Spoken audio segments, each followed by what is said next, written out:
over in the UK, they have some serious problems. I'd be very interested to see what this would look like if this survey was replicated in Australia. But a survey was done in the UK of reception teachers. So these are kids who've just come out of preschool, kindergarten, and they're starting their first year at school.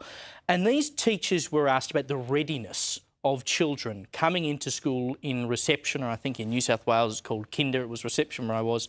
In South Australia, I think they call it reception in the UK as well. And the numbers that have come back in terms of teachers reporting kids not being ready for school is extraordinary. Keep in mind, these are kids like 5, 6 years old, right? They said, the teachers, 26% of kids were having frequent toilet mishaps, so they're not properly toilet trained. 28% cannot eat or drink independently by 5 or 6 years old. 25% do not have basic language skills, i.e. being able to say their own names, for goodness sake. 37% in total, they said, were not ready for school. So more than a third of students, they say, are not ready for school by the age of 5 or 6. 28%, this is the most extraordinary one, don't know how to use a book properly. And the teachers are reporting that kids are picking up books, let's say this is a book, and they're going like it's a device, like an iPad or a phone or something. They've never seen a book in their lives before. They don't know how to flip pages. They're going, how do I use this, like an iPad? What? I mean, it just boggles the mind. The fact that parents are allowing their kids to go off to school in this sort of state, the poor old teachers then have to deal with it.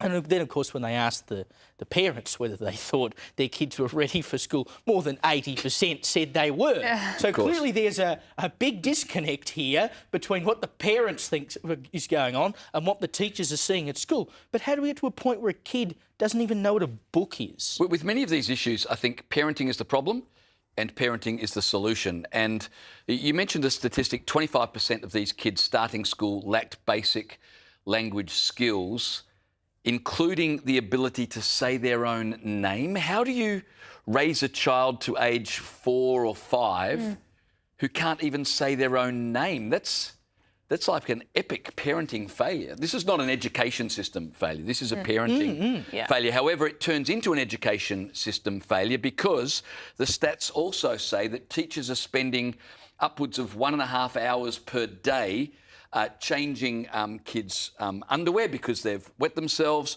or helping kids do basic things like drink or eat, or understand, simple skills that you would assume they would have had. So a parenting issue then affects the education system. And I think sometimes schools get more of a bad rap than they ought, because schools ultimately are a reflection of what's going on in the homes.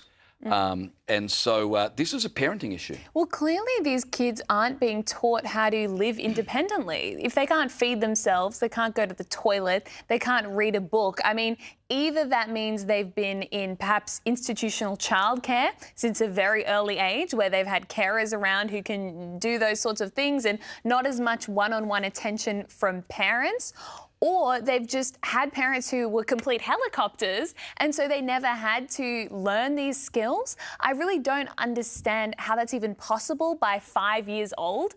And ultimately, I think this is actually a form of abuse against children. If your child is 5 or 6 and can't go to the toilet by themselves, can't say their own name, you have fundamentally failed as a parent to equip them with the skills they should have by that age. And we know that how you start school sets you up or holds you back in the future. If you start at that much of a disadvantage, I don't know how you recover as a kid. It's really sad.